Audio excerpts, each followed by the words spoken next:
Spirit quartz from Hoek, South Africa, one of our many specialities here. This is spirit quartz with a difference in that it lies on a flat matrix, so it doesn't have much projection off the main ore. Yet typical telltale habits are quite there. You have the larger crystals surrounded by the smaller crystals. I think let's find a better example. There's the good idea of what typically happens at this deposit. Now, what's quite interesting, also color is determined by what happens, usually concentrated around the inside edges of the main crystals, and that gets propagated right through.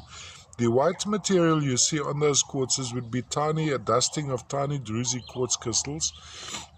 Now, what's interesting about this particular kind is as if there was a new growth of quartz, a very thin layer of quartzes which started growing across the main faces. I must actually look, if we're not looking perhaps at an opal.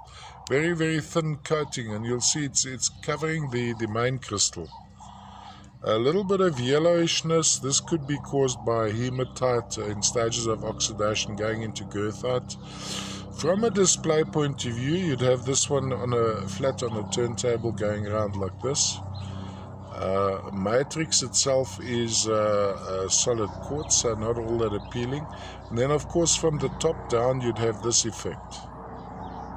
You'll see that little crust, almost this new generation crust, which doesn't often happen. Well, I actually have only seen it with this particular section.